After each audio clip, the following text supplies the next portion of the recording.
The views expressed on the Making It Matter podcast are that of Gunnar Esiason, Julia Ray, and guests, and not necessarily those of the Boomer Esiason Foundation. Nothing in the Making It Matter podcast should be considered medical advice. Such advice can only be given by a physician who is experienced with cystic fibrosis. The Boomer Esiason Foundation, Gunnar Esiason, Julia Ray, and guests cannot be held responsible for any damage which may result from using the information on this podcast without the permission of your medical doctor. You're listening to the Making It Matter podcast with Gunnar Esiason and Julia Ray, presented by the Boomer Esiason Foundation and GunnarEsiason.com. Hey there, it's Gunnar Esiason, and thanks for joining Julia and I for episode 15 of the Making It Matter podcast series, Cystic Fibrosis, Dating, and the Holidays. Hi, everyone. Making It Matter is a weekly podcast presented by the Boomer Esiason Foundation and GunnarEsiason.com, highlighting the challenges that people with CF face and the people that face them. Since Julie and I both have cystic fibrosis, we're remaining compliant with the National Cystic Fibrosis Guidelines regarding patient interaction and cross-infection by recording via Skype. This podcast is made possible by Novartis, Vertex Pharmaceuticals, and the Digital Credit Union. So big thanks to them for always supporting the Boomer Esiason Foundation educational programs. So today, we're going to get right into it.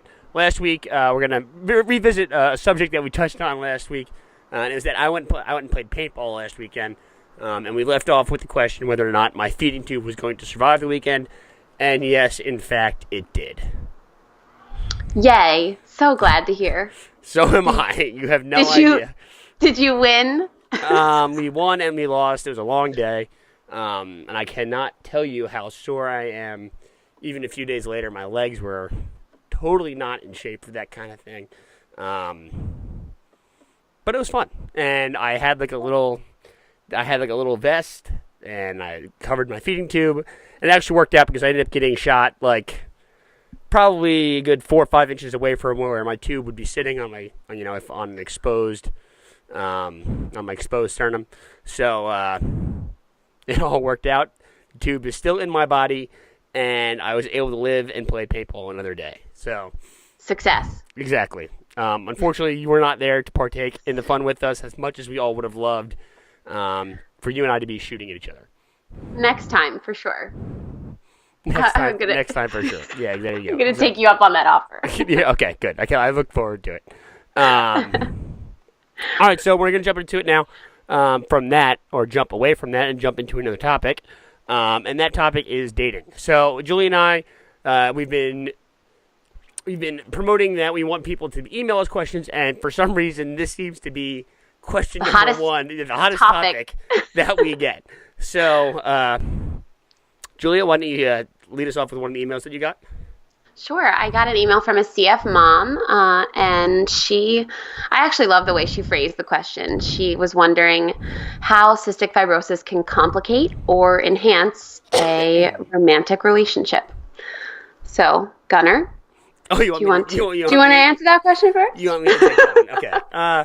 Yeah, so, here's the good news. I've had girlfriends. I do have a girlfriend, so it can happen. It's not impossible. Really, it's a matter of whether or not they can put up with my personality, not necessarily my CF. That's the way that I look at it. That's a major challenge for everyone. Not just girls included. But I think realistically that there are some things and some current concerns that people with cystic fibrosis probably do have when they go into the dating world and they're at that age where they want to date or find a girlfriend or a boyfriend or whatever.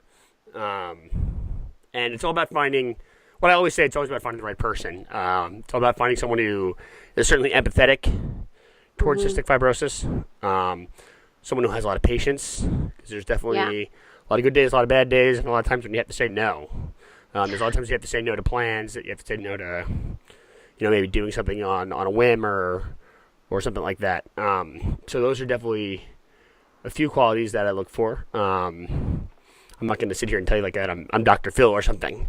But these are just my experiences, and I've also always been upfront with people that have either gone on dates with or people who have made it past date 4, 5, and 6 and have gone on to have the title of girlfriend. Yeah. And I've always been upfront with my CF, and I've always been, pretty honest about it. Yeah, I think that's so important.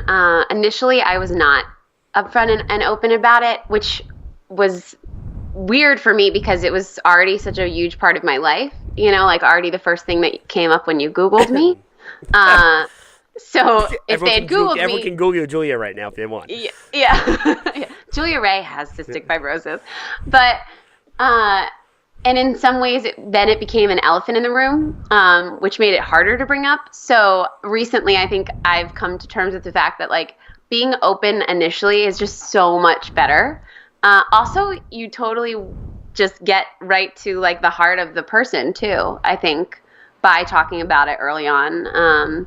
You can see, like, who they really are, like, when it comes to facing something like CF. So in some ways, I actually think it does enhance the relationship on that regard.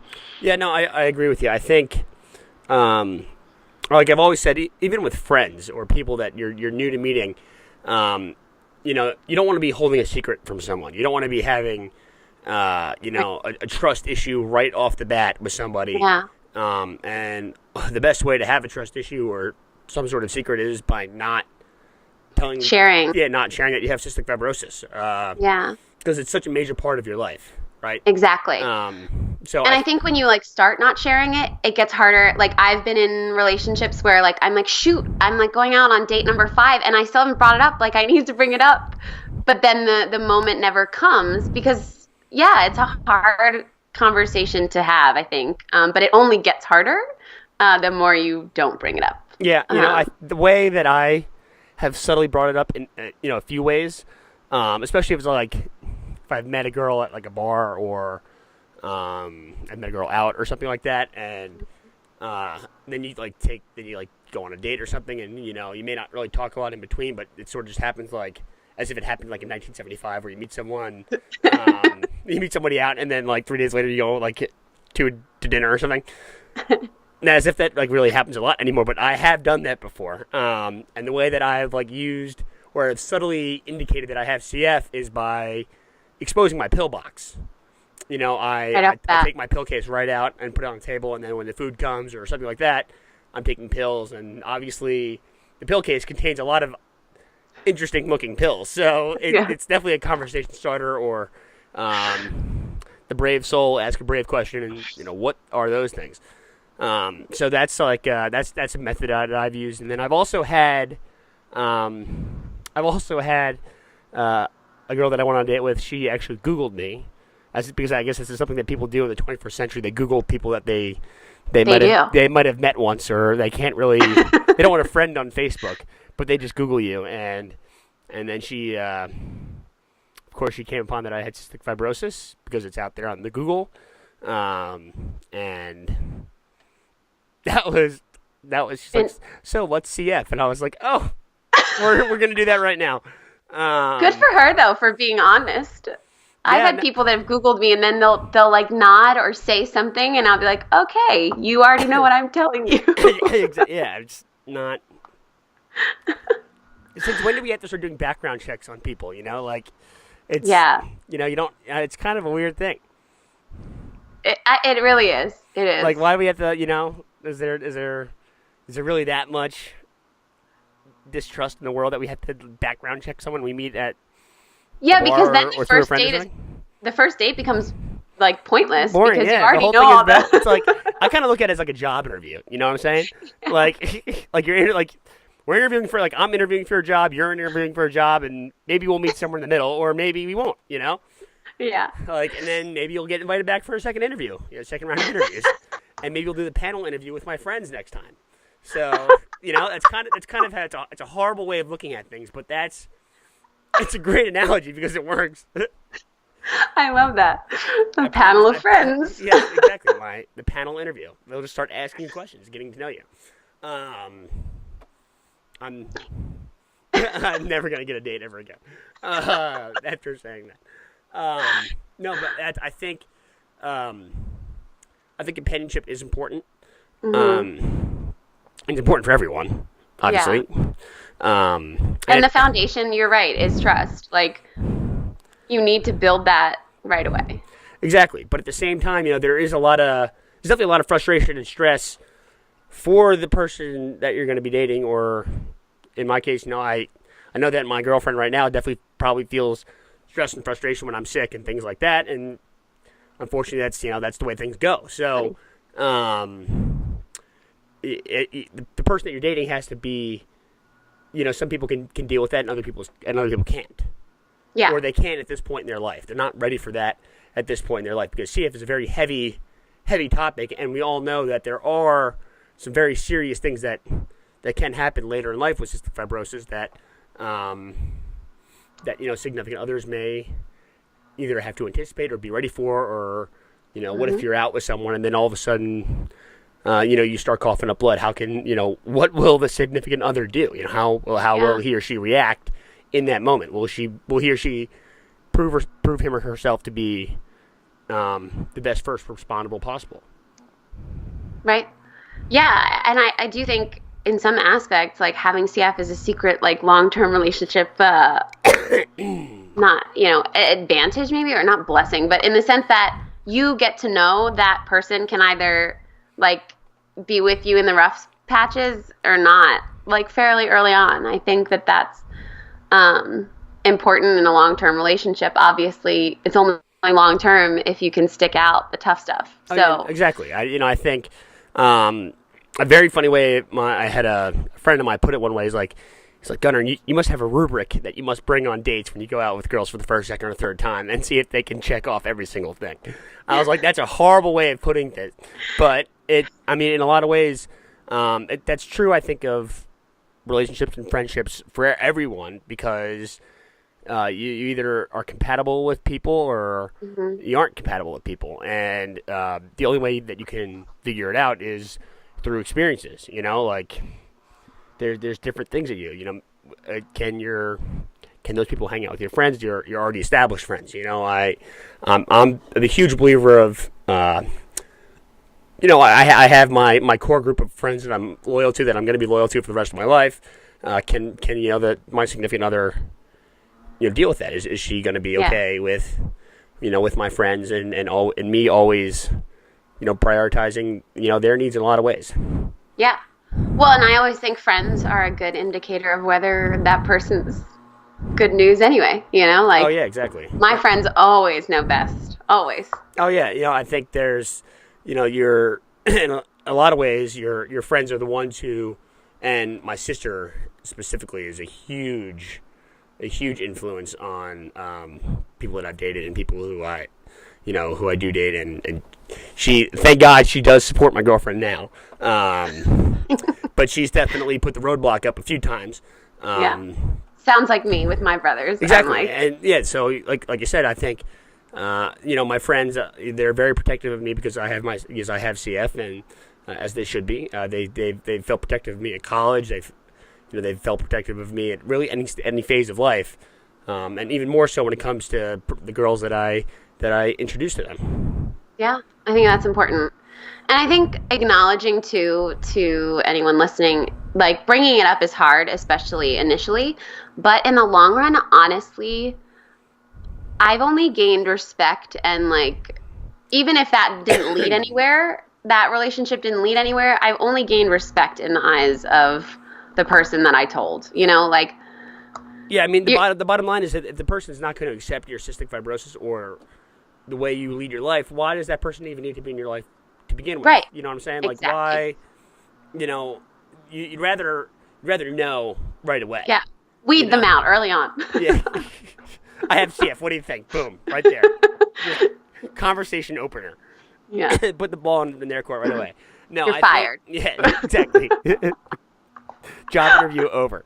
Yeah. No, I think it's an important subject to broach because it's such a complex topic, and it's obviously something that evolves over time. So, on day one, let's say, Timmy meets Jill at the bar, and Timmy tells Jill about his CF.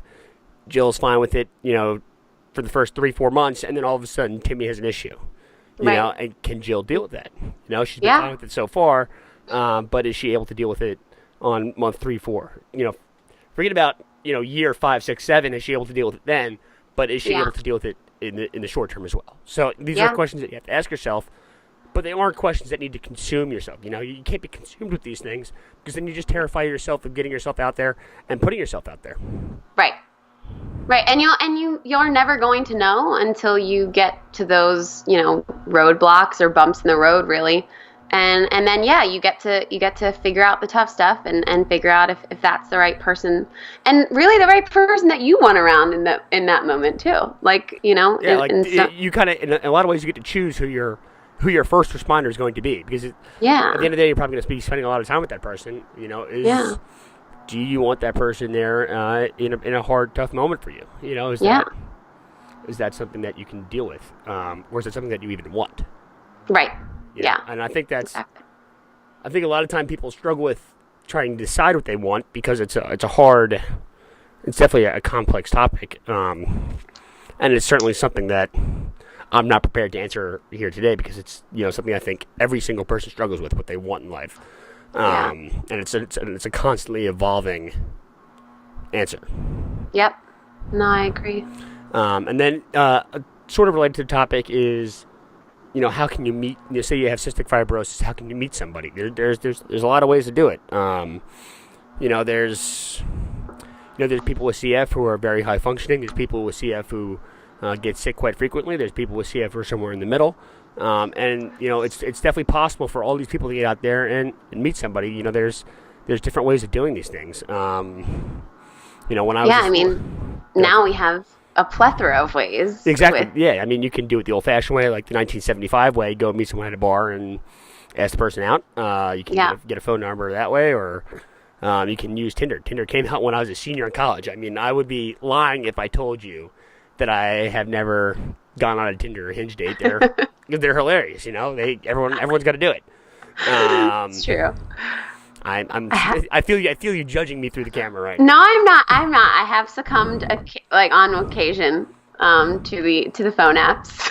Yeah, because they're fun and everyone loves it. Well, and my brother says it feeds your God complex, because you're like. Oh, that is a way of putting it. But I also think of it as a way of what it really is. It's taking the bar or the commonplace out of the equation. Because all you're doing is you're just meeting people in a different medium. You're going. The moment you turn on your app is the same as walking into a bar. Yeah. And you're seeing 1,000 people in the bar, and you're choosing who you want to talk to and who you don't want to talk to. That's all it is. Yeah. And that's whether or not that's what I hope that it is, or whether that's actually what it is I guess up for discussion. But there are ways to do it, and I think depending on where you are with your cystic fibrosis and where you are in life, different ways work work Obviously, you have a dog that totally agrees with me right now. He so agrees with you.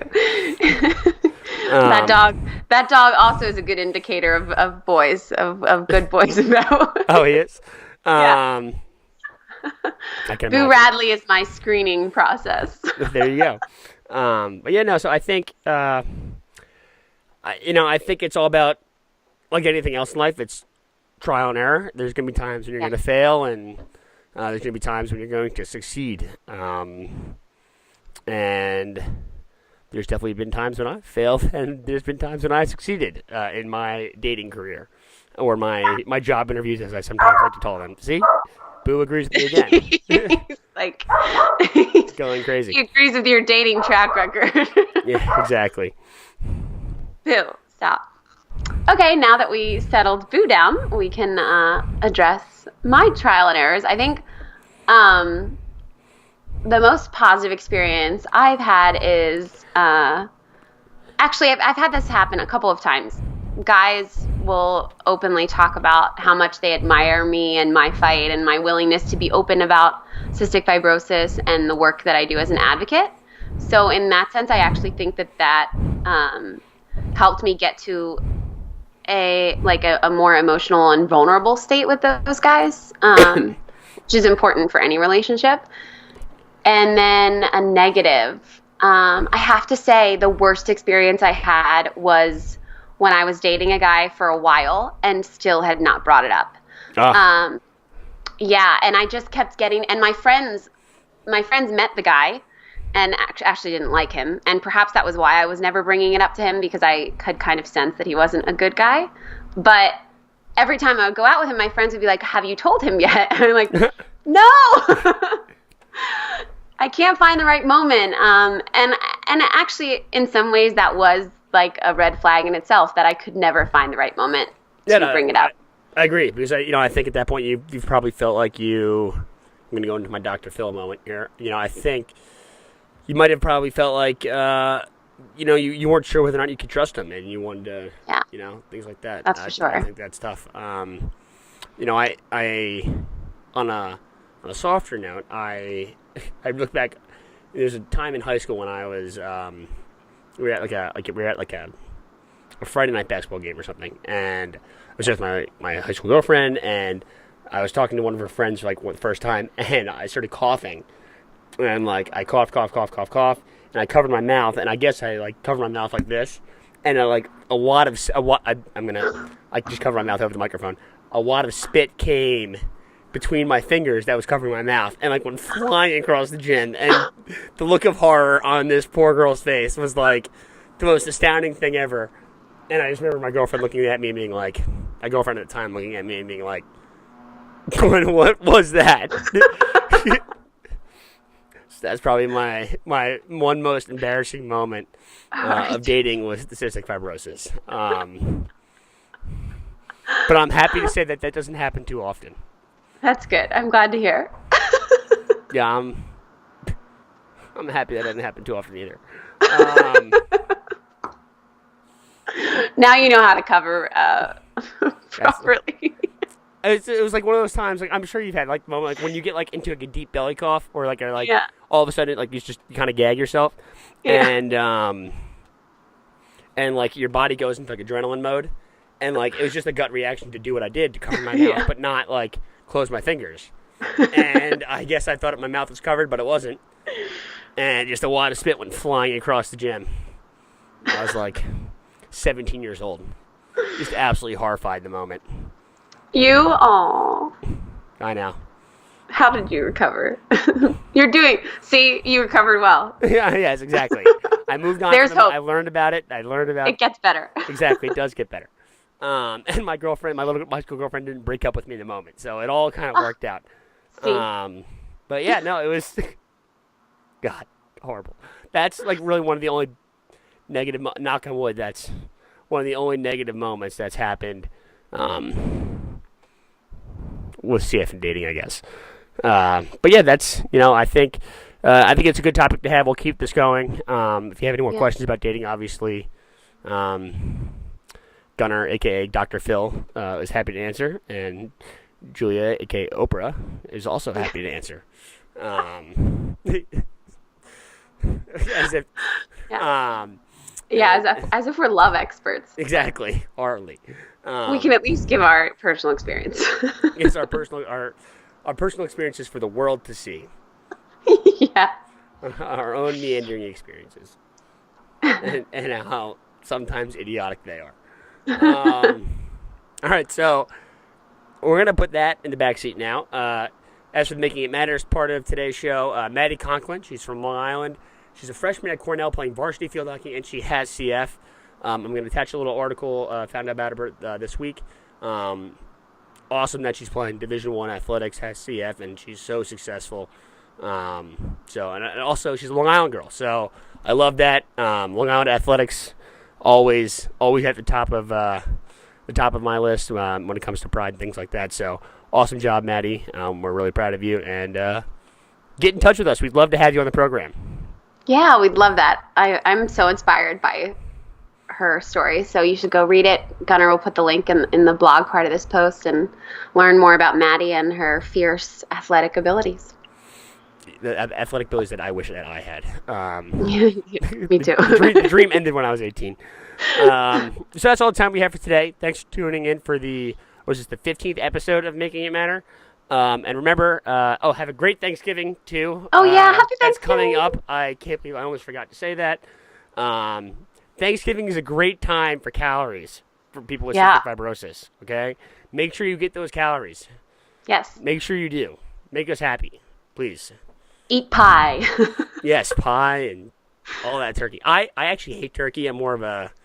Me too. I'm a sides girl at Thanksgiving. I'm all about the mashed potatoes. That's my... Yeah. That's my go-to. That's where I Totally. get my mom makes like buttermilk mashed potatoes. It's got like 100 million calories. It's amazing. So good. So good. Stuffing, everything. All of it. Great. So good. But remember, you can follow along with our weekly podcast via my YouTube channel on GunnarEsiason.com. Occasionally, we put them on Esiason.org, which is the BES website, on JuliaRay.com if she ever decides to put one up there. They are under media. Okay. See, I put them on the front page so everyone can see. Okay. And now you can subscribe to our podcast on iTunes. So remember, if you subscribe on iTunes, you get early access to the podcast for all of you loyal listeners out there. I know how much that means to a lot of you. I'm not gonna guess the number because I'll just make myself look bad. And go follow on Instagram. Yes, which finally came back to life like yesterday. Yes. I forgot the password, had some password issues, but we're back to life, and I love it. That's how much Instagram means to Julia. Yeah. And then if you want to see us podcast about something specific, if you want to see us continue the conversation about dating and on this lovely topic, you can always send us an email or send me an email at it's Gunnar's blog at Esiason.org. Yes, Gunnar's blog. There's an S in there. Gunnar's blog at Esiason.org. Or me at JuliaRay@JuliaRay.com. Yes, my email is kind of weird, but yours is very original. Thanks. I know. Or you can send us a message on Facebook. We each have little like pages, whatever you want to call them. So do that. We like talking to you, and we love getting ideas for content and questions and answering questions. Because I love going into Dr. Phil mode. Yes. That's for sure. But so this is Gunnar Esiason for Julia Ray signing off. Thanks for listening.